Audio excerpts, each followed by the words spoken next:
And thank you so much for joining me this afternoon. My name is Janine Dominguez, and I'm a clinical psychologist at the Child Mind Institute. We're a national nonprofit that supports children and families with gold standard mental health care, advice, and resources, all online, accessible to everyone. You can learn more about the resources we have available for families during the coronavirus crisis, including telehealth evaluations and treatment, by visiting childmind.org/coronavirus and childmind.org/telehealth. Today, I'd like to talk a little bit about managing frustration and anger and answer your questions about that and anything else you're wondering about. Post your questions in the feed. We'll also post some links to helpful resources on childmind.org and the details about our next Facebook Live. Remember, we're here every day at 4:30 and we look through your questions daily.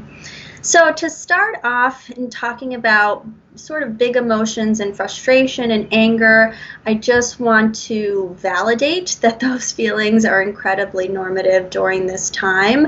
I know in the beginning of the coronavirus crisis, it was really about adapting to all these new changes and new norms, and potentially frustration and anger and just fear and other emotions are intensifying kind of in this stage as we're reopening and sort of deciding how to go about doing those things. And also just thinking about what summer plans are, still working from home, managing children.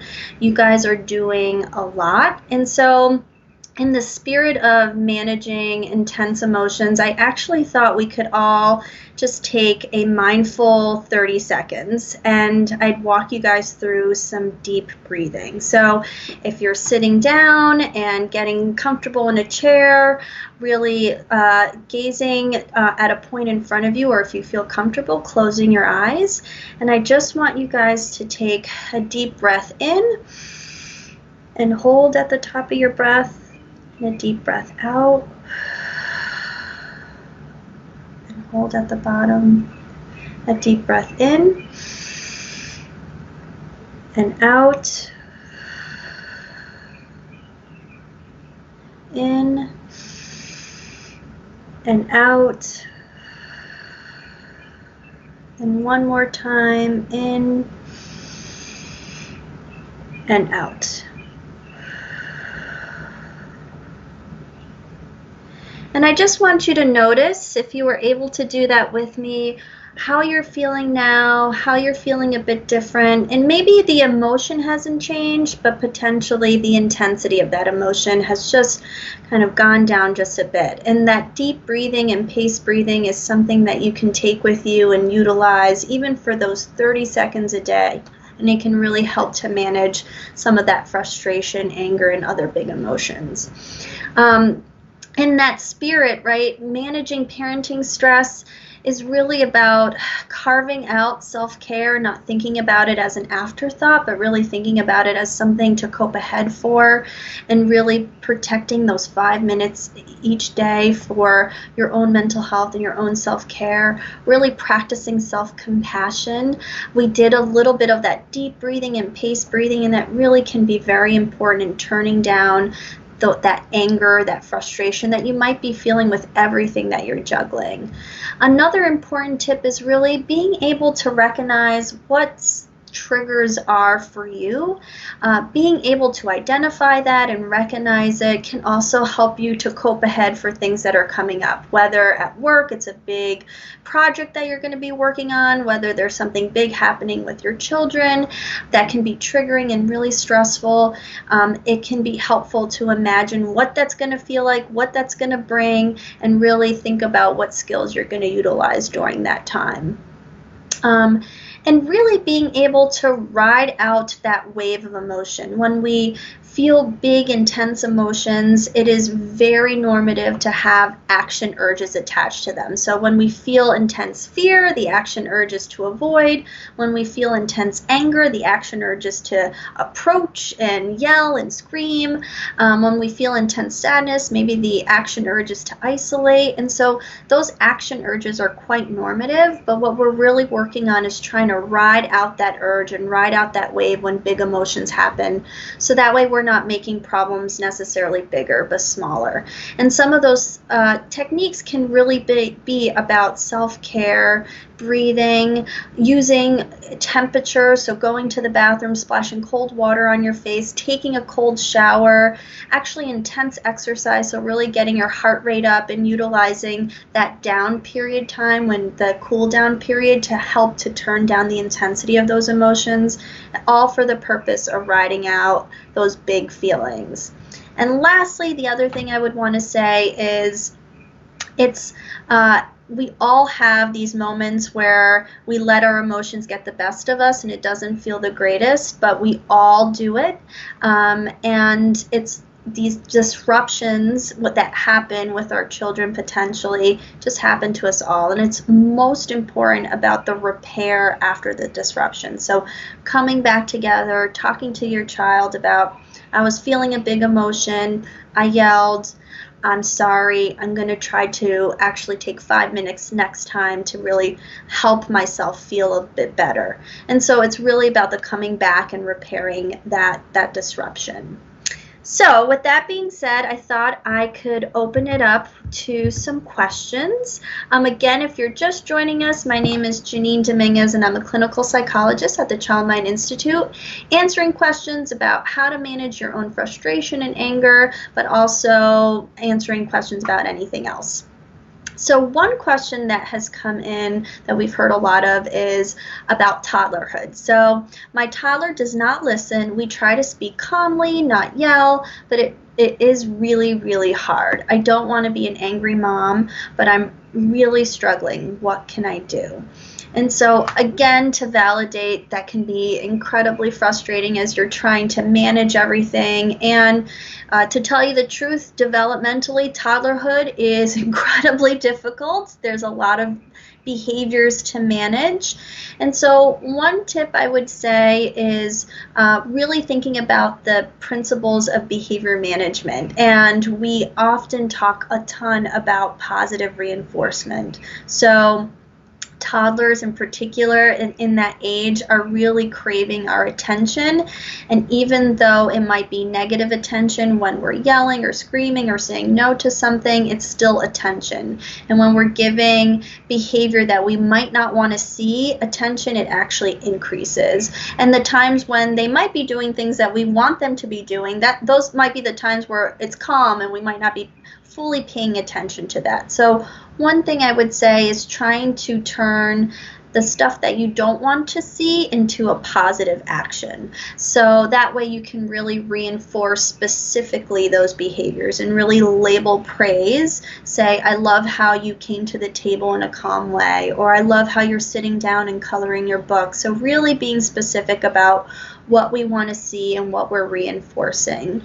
And the other thing in terms of behavior is really thinking through what behaviors you can ignore. So if we're thinking about attention and how that increases behavior, then we really don't want to attend to behavior we don't want to see. So really actively ignoring things that we can move away from, or behaviors that are not necessarily unsafe but might be annoying, and we're just going to actively ignore, so that way we're not paying attention to it inadvertently and increasing that behavior, but really then positively reinforcing the behavior that you want to see as well.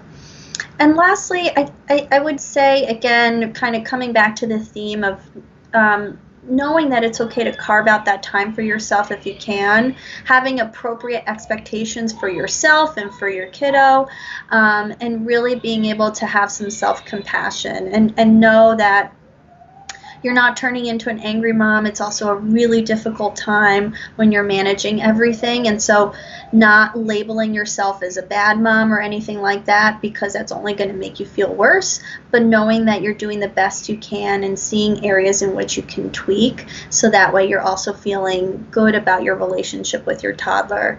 And lastly, also carving out special one-on-one time with your toddler. Again, if attention is what they're seeking, making that attention really positive, even if it's 5 minutes a day, can be really, really helpful when it comes to behavior.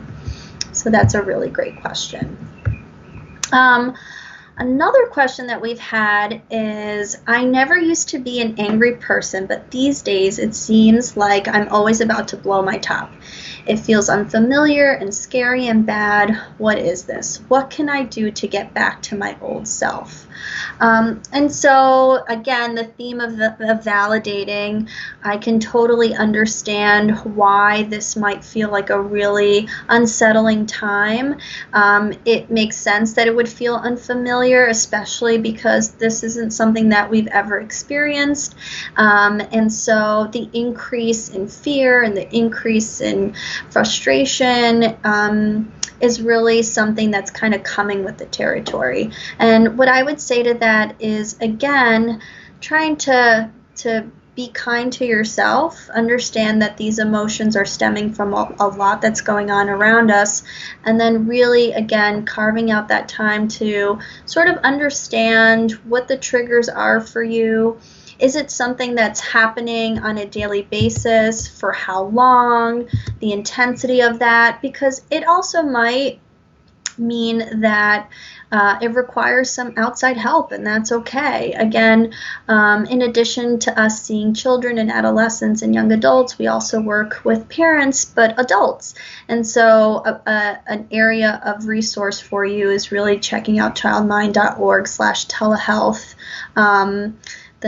The one silver lining of the coronavirus crisis is that we've gone borderless and certainly can see folks from everywhere virtually. And I think it's okay to understand when you're needing some dedicated time to yourself, to really learning skills to maybe manage more intense emotions.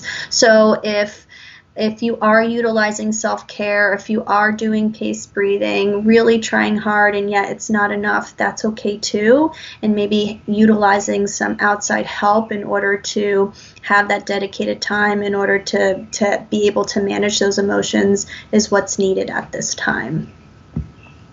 Again, if you're joining and if you have any questions, please feel free to place them in our feed. My name is Janine Dominguez, and I'm a clinical psychologist at the Child Mind Institute. So we had one question come in about struggling with teenagers. So I'm struggling to deal with my teenager. It feels like all we do is yell. He wants more freedom. I don't believe he's responsible enough to stay safe. I want us to be able to get along, and I know I'm partially responsible. How can I talk to him without it ending in a fight? So I think this has been a pretty big theme, actually, as things are starting to slowly open up and sort of understanding, one, that teenagers really want to see their friends and get back to a social life, and parents sort of balancing what is safe, what can we trust them to do or not to do, and how to have that conversation without it being contentious. And so the first thing I would say is really using timing to have this conversation, really choosing and planning out a time and actually like booking it on a calendar, so that way you guys know that this is a conversation you both are going to have about open communication on how to make these decisions about potentially going to see some friends or doing a social distance gathering. And I think it really comes down to helping your teen understand what your values are as a family, what your boundaries are, but also sort of thinking through as a parent what you're willing to bend on a little bit and compromise on. And maybe it's talking to your teen about it being a slow process, if that's okay with you, right? And discussing what would be required, what would you want to happen, and then opening it up to your teen and letting them talk through and helping them to feel validated and listening to them, but so that way both parties can come to a middle path. And a middle path might not mean actually coming to like a middle path or a compromise that's exactly in the middle, but maybe one where you're validating where your teen is coming from and saying, okay, choose one friend, I'm going to talk to their parents, I'm going to see what they've been doing, and maybe we can do a social distance gathering in our backyard for the first, time. So really kind of talking through that, and then also knowing that the conversation doesn't end there, that this is going to be a multiple time conversation, and it's going to be a process. This is certainly not a static thing where the pandemic is here and then it's over, but one where we're going to continue to figure out how to do this in a way that's safe. So hopefully that helps. Another question came in from Jennifer. So my autistic teen girl lost social interaction practice when school was closed. She's content staying home. She doesn't want to leave the house if she has to wear a mask. Do you think I should encourage going out into the community, force mask wearing about once a week? So I think this is a really great question, and I appreciate it. I would say that if the wearing of the mask and staying home in some ways is also just avoidance of doing something uncomfortable. You know, when we think about anxiety or avoiding things that are distressing, we sort of, as a parent, have to balance enabling versus accommodating. And so I actually think your idea of getting used to wearing a mask and doing it once a week or starting small and then sort of building on that is a really great one. I don't think mask wearing is going anywhere anytime soon. And, you know, we wouldn't want her to stay home, especially not even going outside for a very, very long period of time. So I think the ability to be able to do that just for the sake of practice and saying this is just to practice while we still are, you know, trying to keep healthy and safe during the coronavirus and still needing to go outside, this is a great way of practicing. Especially if we think about it, depending on what's going to happen in the fall with school and school opening, I would imagine that there might be some level of need of wearing a mask if kids are asked to go back to school. So I think this is a good way of starting to practice that too for future wearing. And lastly, in terms of the social part of it, even if she's not yet ready to do that in a social distance way, face to face, I would encourage as much as you can, even if it's like 5 minutes of a virtual FaceTime social interaction. So that way she's still getting that practice and those social skills. And if you think about it too, like you can certainly still be doing that social skill practice as a family. So if you guys are eating dinner at the table or, you know, after dinner and sort of hanging out, really encouraging some of that social skills, back and forth conversation making or whatever it is that she's practicing within the family can also be a nice way to still have that practice, even if she's not yet comfortable doing that in other ways. So hopefully that helps. It's a very good question. Let's see. Another question just came in about also just being a single mom and working full time. So I'm burned out, and at the end of my rope, my kids are suffering for it. I snap at them for smallest things and can't even get my temper under control. Any advice? So again, I can totally empathize with being a mom who's juggling a full-time job and also home with kids and trying to right now plan for the summer, what they're going to be doing. And so it's a lot. And again, just to not belabor the point, but kind of going back to if there are ways to set boundaries for yourself, potentially with work, with your kids, taking that time for yourself, recognizing it's great that you're already recognizing that the smallest things are kind of making you feel like you're overflowing. That is a sign that sort of time needs to be set for you.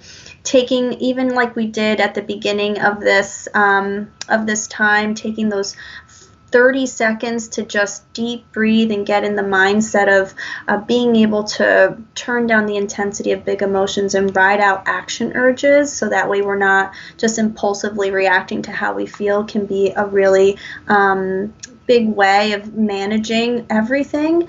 And lastly, what I would say, if possible, Again, reaching out for help, this is the time to do it. We're dealing with a lot. So if you're needing any resources, please visit childmind.org/telehealth or childmind.org/coronavirus as a way of sort of reaching out for outside help when needed. So, if there are no other questions, I think I might just wrap it up. I could wait just a hot minute to see. But these were all really great questions about managing big emotions, managing anger and frustration. You guys, I know, have been doing an amazing job of really making parenting work during this time of a lot of unknown, a lot of balancing work, school, now balancing work and summer plans, maybe with camps being canceled or not canceled, and deciding what to do with your kids. So just know that you're juggling a lot. You're doing the best that you can, and really taking that time for yourself is really needed. So I wanted to thank you all again for joining me. I hope it was helpful. Remember, we're here every day at 4:30, and we look through your questions daily. Check the post for the topic for our next live. The Child Mind Institute is here to help with the mental health and parenting needs of this coronavirus crisis, no matter where you are. We have resources to help, from daily tips to consultation to gold standard telehealth treatments.